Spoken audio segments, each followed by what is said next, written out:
Alhamdulillahi hamdan katsiran tayyiban mubarakan fihi kama yuhibbu rabbuna wa yardah. Wa ashhadu an la ilaha illallah wahdahu la syarikalah wa ashhadu anna Muhammadan abduhu wa rasuluhu sallallahu alaihi wa ala alihi wa ashabihi ajma'in, amma ba'd. Fa insyaallah ta'ala kita masuk pada bab yang terakhir dari kitab Nasihati li Talabatil Ilmi, pada bab An-Nasiha Ar-Rabi'ah Asyarah, nasihat yang ke-14, yaitu At-Tatsabbut fil Fatwa, tasabbut dalam bab fatwa. Qala Allah Subhanahu wa ta'ala: wala taqulu lima tasifu alsinatukumul kadhib hadza halalun wa hadza haramun litaftaru 'ala Allahil kadhib innal ladzina yaftaruna 'ala Allahil kadhiba la yuflihun. Di antara nasihat yang disampaikan oleh Syekh Muqbil rahimahullahu taala yaitu at-tatsabbut fil fatwa. Tasabbut itu maknanya tabayyun, atau istilah kitanya cross check, ya, membuktikan dulu dalam fatwa tersebut, baik dalam hal ini tadi orang yang menerima fatwa, ya, menerima fatwa butuh bagi dia tasabbut. Benarkah fatwa tersebut seperti itu yang dinukilkan atau yang disampaikan oleh ulama yang berfatwa tadi?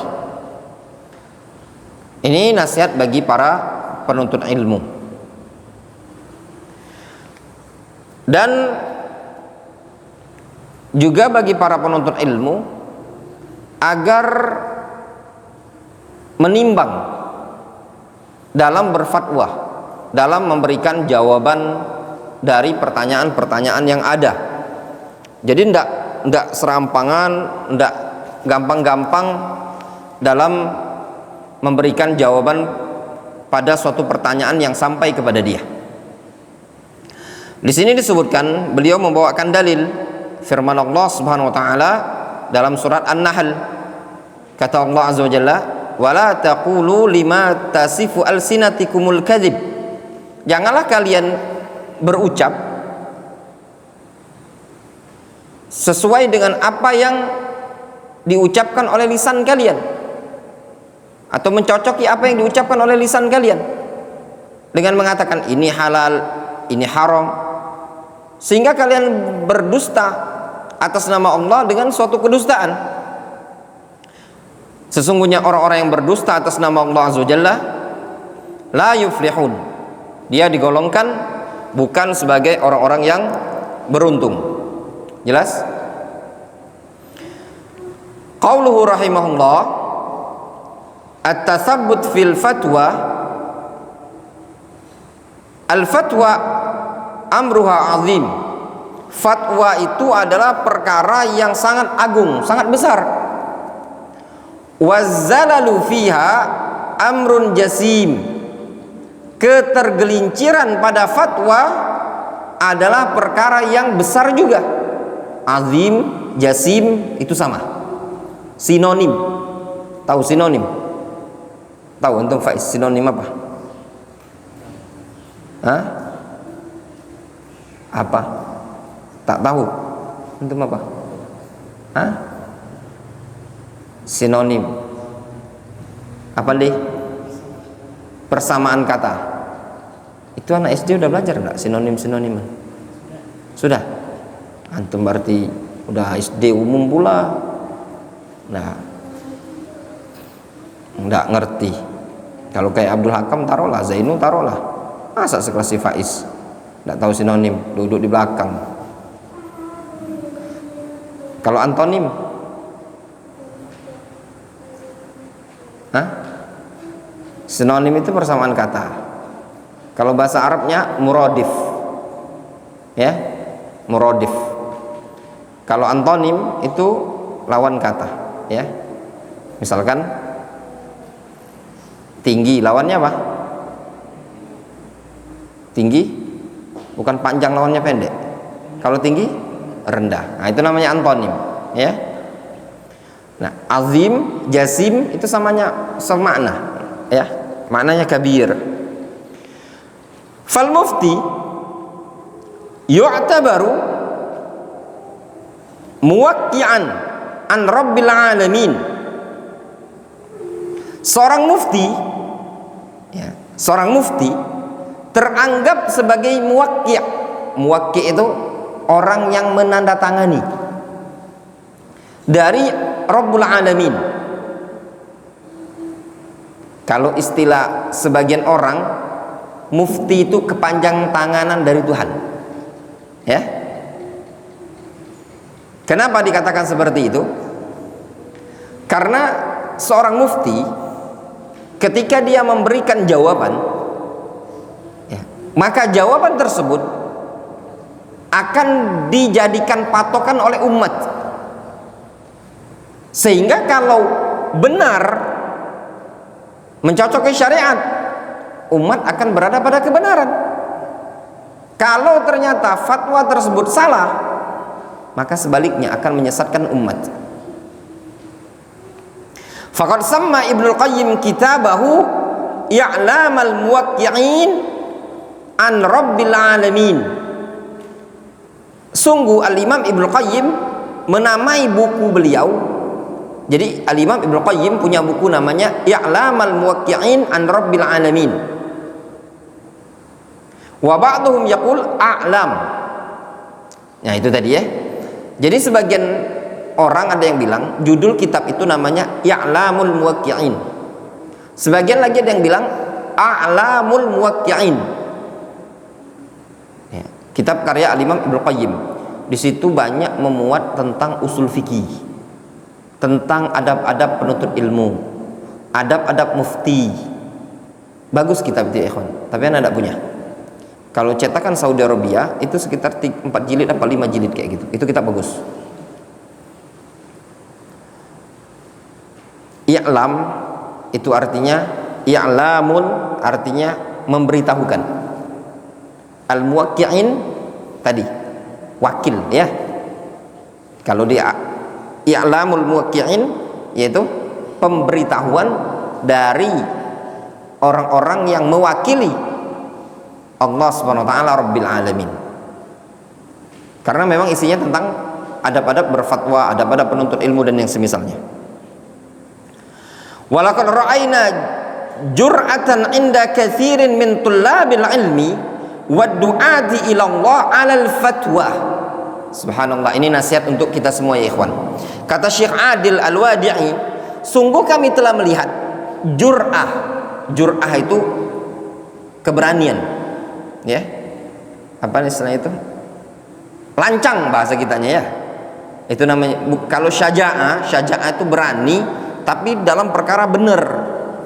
Kalau jur'ah berani tapi ngawur. Apa bahasa kitanya? Lancang lah, Mas, ya. Ada orang berani tapi dia benar, namanya syaja'ah. Ada orang berani tapi ngawur, namanya jur'ah. Ya, mungkin itu tadi, ya. Apa istilahnya tadi? Lancang lah, ya. Sungguh kami telah melihat adanya kelancangan pada kebanyakan para penuntut ilmu dan kebanyakan duat, yaitu para dai, di dalam berfatwa. Wa tasaru'an ilal fatwa, dan terburu-buru di dalam berfatwa. Kata beliau, kami melihat ada banyak para penuntut ilmu, ada banyak para dai yang terlalu berani di dalam berfatwa dan terlalu tergesa-gesa dalam fatwa. Min ghairi ilmin rasikhin yu'ahiluhum lil fatwa, tanpa didasari ilmu yang rasikh, ilmu yang mateng. Yu'ahiluhum lil fatwa, yang membekali mereka untuk berfatwa. Bal bidha'atuhum muzjatun, bakal bidha'atuhum, bekal mereka sendiri, muzjat,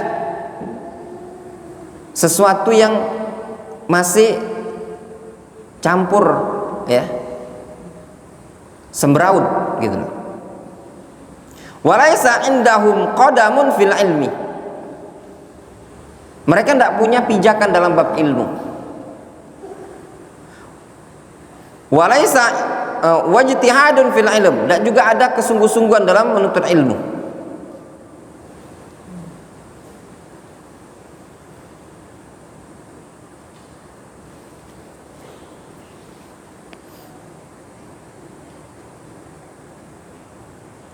Wal ajab iradatuhum tusad wal ajabu iradatuhum tasaddurum al majalis, dan yang sangat mengherankan, niat mereka atau tujuan mereka tadi adalah supaya ingin nonjol di majelis, supaya ingin apa, kalau kita sekarang ini apa istilahnya, tasaddur tuh pengen viral lah, gitu loh. Wal musara'a fil fatwa, sehingga buru-buru dalam fatwa. Contoh ya ikhwan, contoh nyata ya, Wasil bin Atha, pencetus Mu'tazilah. Ada orang datang ke Al Hasan Al Basri, iya enggak? Tanya ke Al Hasan Al Basri, wahai imam, ada orang melakukan maksiat begini begini katanya. Terus gimana dia ini? Mukmin apa kafir? Al Hasan Al Basri diam, masih mikir. Wasil bin Atha tidak mikir lagi, langsung dia mengatakan, tidak mukmin, tidak kafir. Huwa fi manzilatin baina manzilatain. Ini orang di satu kedudukan di antara dua kedudukan, tidak mukmin, tidak kafir. Karena ini jur'ah ya, terlalu lancang dalam berfatwa. Orang lagi mikir dia sudah memberikan statement. Nah di Indonesia ini ikhwan, ini juga yang kadang anak amatin, banyak yang jur'ah dalam berfatwa. Jujuran anak pribadi banyak ndak kadang merasa tuh gimana ya, mendapati sebagian asatidzah khususnya ustadz-ustadz yang kurang mengangkat masalah tersebut ke ulama,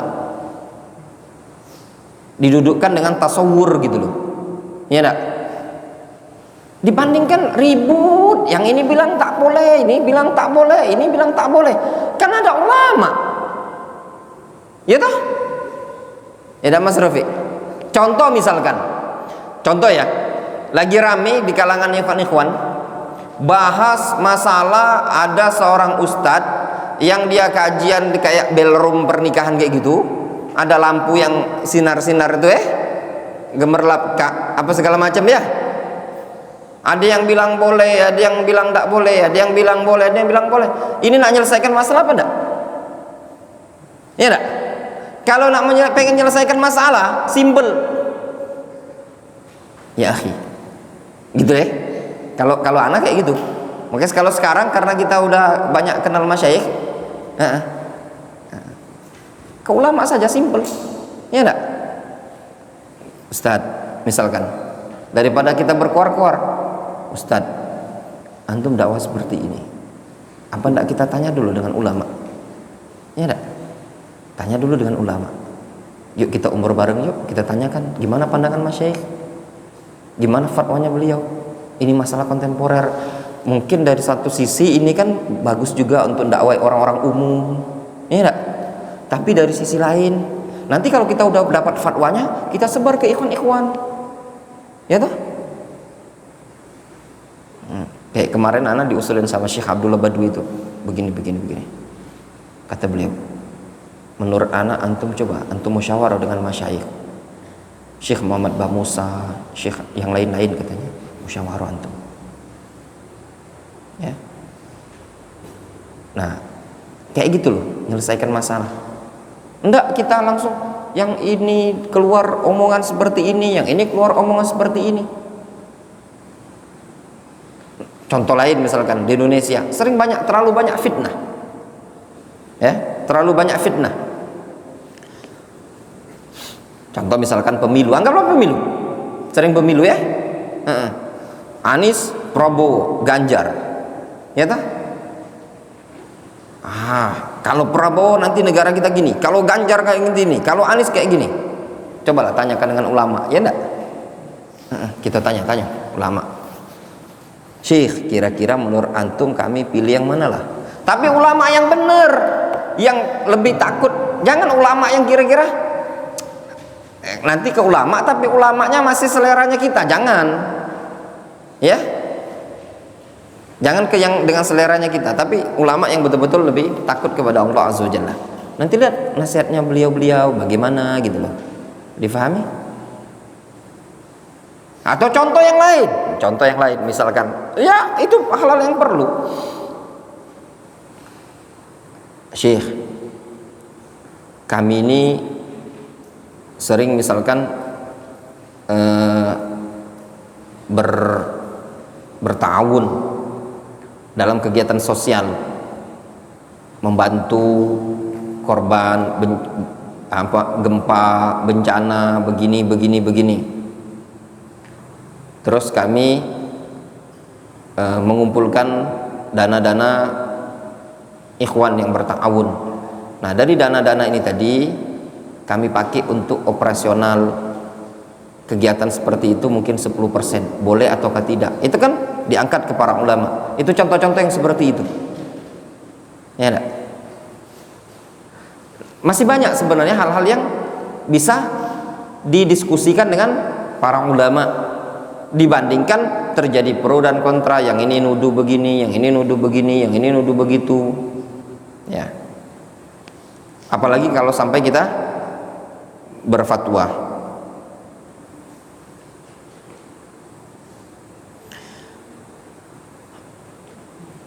Wa haula dararuhum azimun fi dhalalihim wa idlal ghairihim.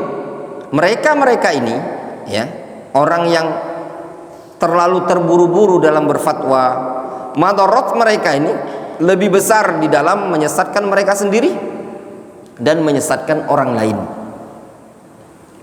Nah, itu bahaya ya ikhwan, ya. Kama jaa fi hadits Abdullah ibni Amr fi sahihain marfu'an, sebagaimana disebutkan dalam hadis Abdullah ibnu Amr secara marfu', wa fihi, padanya ada lafaz hatta idza lam yatruk aliman ittakhadhan nas ru'usan juhalan, sampai tatkala Allah tidak menyisakan atau tidak meninggalkan adanya seorang alim, maka umat manusia menjadikan orang-orang bodoh tersebut sebagai tokoh, ya. Fasu'ilu, lalu orang-orang bodoh ini tadi ditanya, fa'aftau bi ghairi ilmin, lalu mereka berfatwa tanpa ilmu, fadallu wa adallu, mereka sesat dan menyesatkan umat.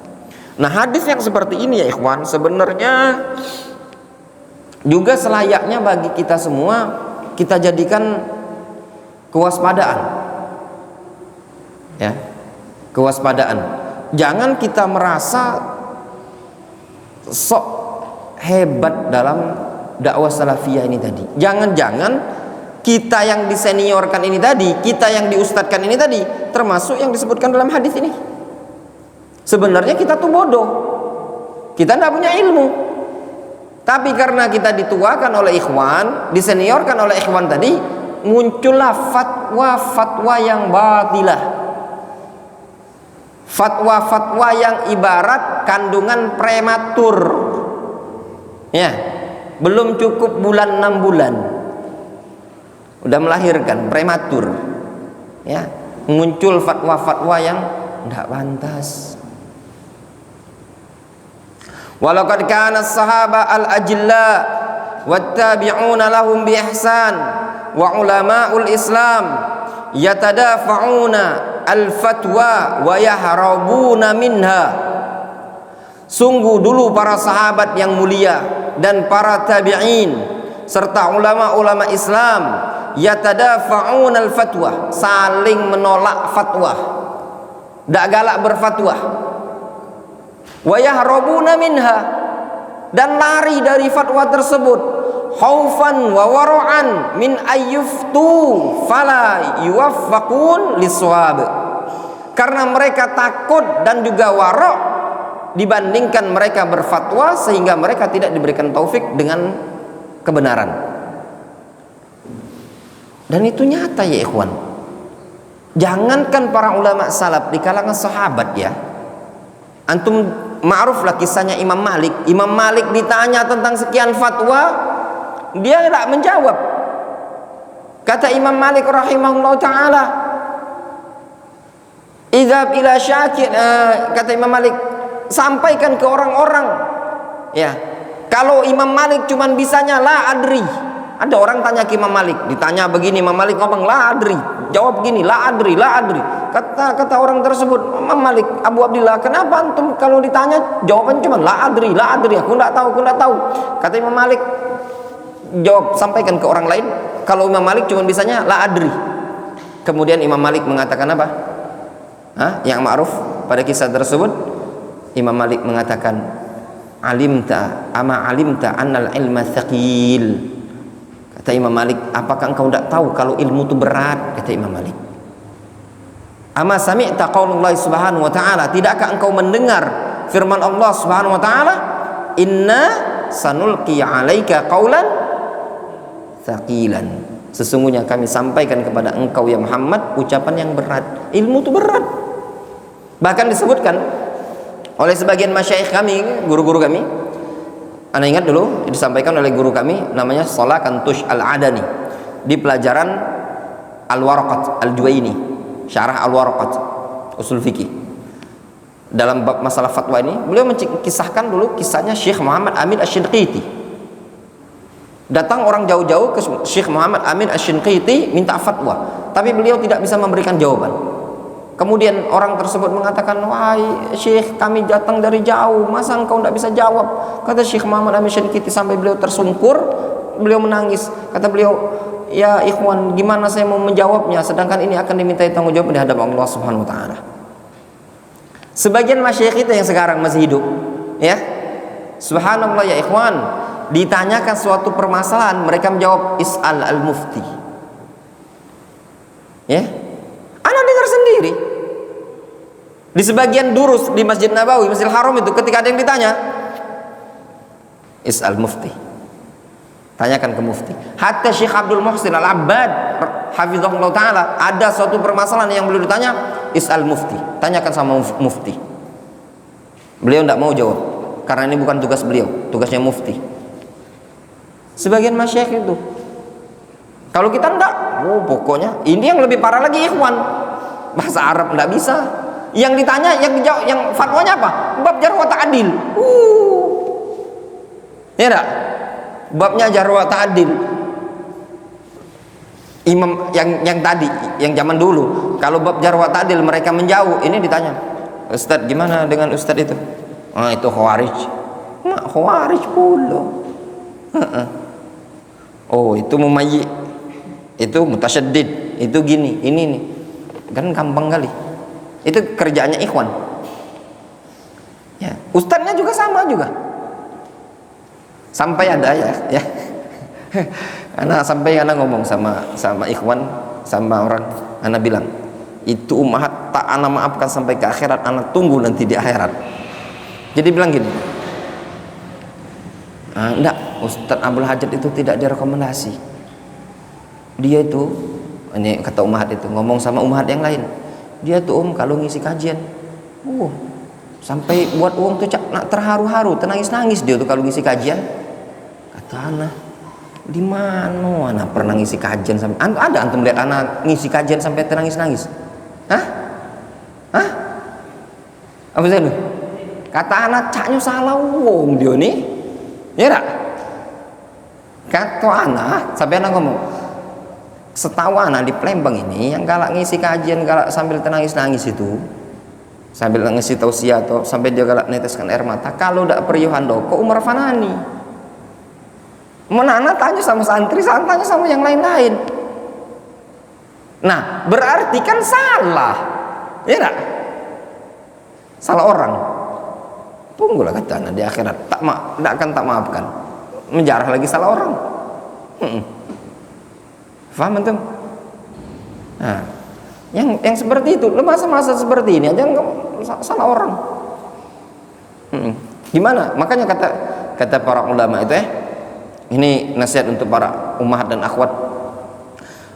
Akhwat dan ummahat yang ada di zaman sekarang itu tidak ada punya rasa malu. Ya, kalau di zaman dahulu orang tidak ada yang bicara dalam bab al-jarh wa ta'dil, para ummahatnya. Ya, tidak ada yang mau. Kenapa? Karena mereka ini masturo, tertutup. Mereka kan di rumah. Ya tak? Mereka tuh tidak kenal si fulan, nggak kenal si alan, nggak kenal Abu Fulan. Ini umat zaman sekarang, subhanallah, ngatoi Abu Fulan tuh begini, kenal tidak? Iya benar? Nyata apa enggak? Nyata. Ngatain Ustadz Fulan itu begini, adalah Ustadz itu begini, Ustadz Alan begini, ini Ustazah itu begini. Seluruh dikatoi. Yang namanya umat itu kan enggak kerjaannya ngurusin laki sama bini. Ya, sama bini, laki sama anak, ya toh? Di rumah. Ini enggak ngurusin orang luar. Kan aneh. Kalau muhaddisun dia bilang fulan dhaif, fulan sayyul hifadz, fulan begini, kan dia bergaul. Paham deh? Lah ini misalkan antum punya bini nih, punya istrinya antum buat deh. Ya, istrinya antum mau cari seorang Palembang atau orang Bandung, Ciwidey? Hah? Tetap mau cari orang Palembang? Nah, misalkan antum cari istri nih ya, kan dari mana istri antum nggak pernah kawanan sama anak, ya toh? Nggak pernah teman sekolah, nggak pernah ketemu sama sekali. Kok istri antum ngomongin anak, ya toh? Bicara tentang jarh wa ta'dil, paham? Itu yang satu wilayah. Lah ini yang dibicarakan ustadz yang jauh pula. Ustadznya poligami, ada ustadz fulan poligami, dibicarakan pula. Ini kan apa namanya? Fatwa tanpa ilmu tadi kan? Ya enggak? Fatwa tanpa ilmu. Kemudian lihat. Faqad jaa anna sahaba kanu yatadafa'unaha hatta tarji'a ilal awwal minhum fayattaru ayyuftiya. Bahkan telah datang riwayat bahwasanya sahabat dulu mereka saling tolak fatwa, saling tolak gitu lah. Gini, nanya ke si A bilang coba tanya ke si B. Pergilah orang ini ke si B bilang tanya ke si C bilang tanya ke si D bilang tanya ke si A lagi. Paham tuh? Misalkan sekarang ana ditanya, ana bilang tanya sama Ustadz Abu Zainu, ya, datanglah dia ke Ustadz Abu Zainu. Ustadz Abu Zainu, misalkan, anggaplah Abu Zainu sudah jadi Ustadz kan. Abu Zainu, anggaplah dia jadi Ustadz Abu Zainu. Tanya ke Ustadz Abu Zainu, kata Ustadz Abu Zainu, tanya Ustadz Abu Hilmi. Datanglah ke Kak Didi. Kata Kak Didi tadi, tanya sama Wandi, Kang Wandi, tanya sama Wandi.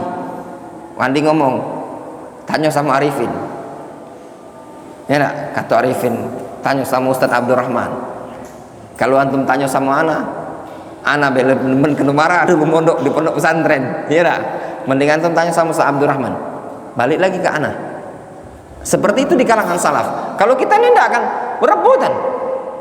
Kadang yang lebih parah lagi lebih parah. Saking rebutan ngasih fatwa ini, yang ditanya tuh ustadz di majelis, yang jawab jamaah.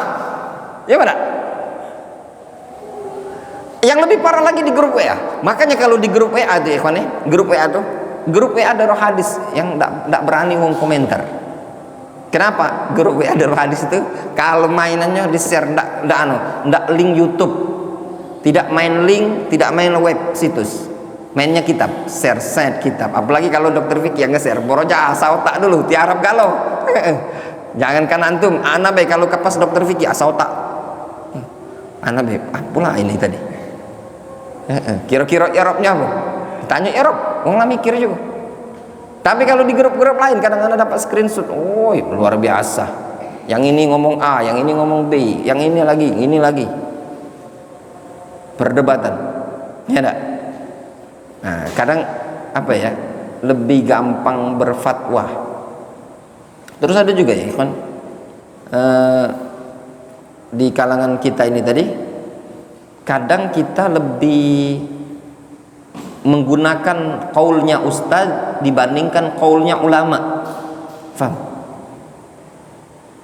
Ya, ana nyampaikan bukan bukan merendahkan, tapi perbaikan. Kadang ana dapati di sebagian status ikhwan, bener apa yang dibilang itu bener, ya. Misalkan contoh, berkorban dengan kambing itu lebih afdol, ya. Ustadz Abdullah Maududi, Ustadz Firanda, kok tanggung kali fikihnya antum? Faham? Ana yakin ya, maksudnya itu gini, dalam berfatwa hendak cak itu, ya enggak? Ustadz itu paling nukil kan, makanya kalau taklim itu jangan perhatikan ustadznya, tapi perhatikan apa yang diomongkannya tadi, difahami? Nah, kalau antum seorang thalibul ilmi, antum cari kira-kira ketika Ustadz Fulan ngomong seperti itu, kira-kira ada enggak kaul salafnya? Tadi ada orang diffuse, namanya Ali, yang mutawifnya Kak Didi kemarin. Jadi status yang ana bilang korban dengan kambing lebih afdol itu dikomentari sama dia. Ustadz, ada faedah dari Syekh Abdul Rauf Radfani. Beliau bilang yang afdol itu adalah hewan yang paling disukai oleh wilayah tersebut. Kalau di wilayah tersebut orang menyukai sapi, maka sapi lebih afdol. Karena di kambing disukai, para ulama nyebut kambing ya, karena di zaman Rasul itu kambing itu lebih mereka sukai, gitu loh. Nah, Ana bilang gini, itu kan pendapatnya beliau. Nah, pendapat beliau ini perlu antum carikan salaf, gitu loh. Perlu dicarikan salaf. Kita hormati guru kita, syekh ulama kita di Yaman, tapi perlu dicarikan salaf. Selama salaf menyebutkan urutannya seperti ini, ya enggak, maka enggak diperbolehkan kita keluar dari kalam salaf dan lebih mendahulukan kalam guru kita. Nah, ulama sekalipun, walaupun dia syekh di Saudi Arabia, syekh di Yaman, kalau ada salaf seperti ini, maka dahulukan kalam salaf. Jelas? Nah, Syekh Albani sekalipun, misalkan Syekh Albani, Syekh Muqbil, Syekh bin Baz, apabila pendapat ini tadi ternyata tidak dikenal di kalangan salaf, maka antum lebih mendahulukan kalam salaf, itu jauh lebih baik. Faham? Seperti itu tadi.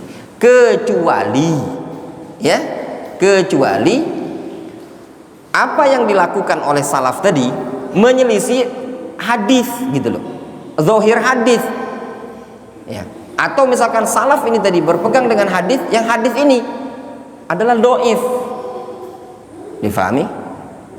Ternyata berdasarkan pengkajian oleh ulama-ulama seperti Syekh Albani dan yang lain, ini hadis dhaif.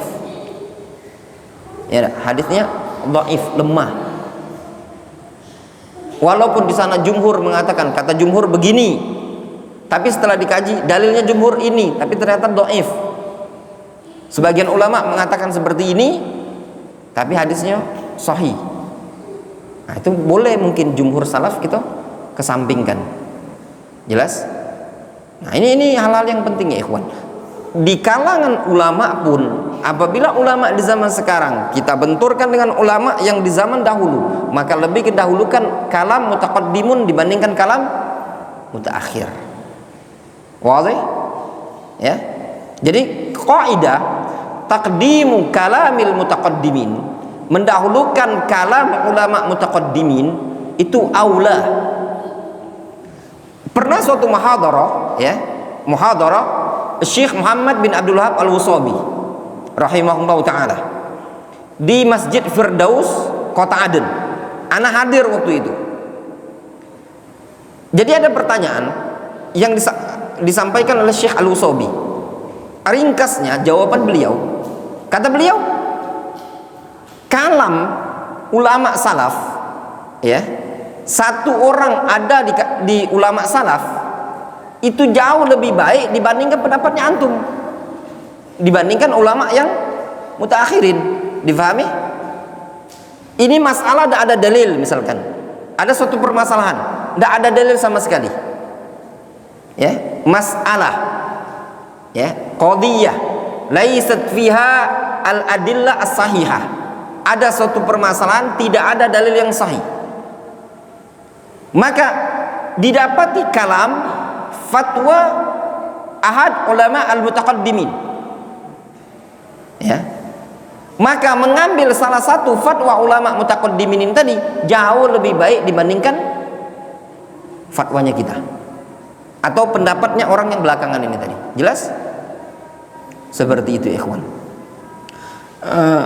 Nanti insya Allah kita lanjutkan setelah sholat isya, ya.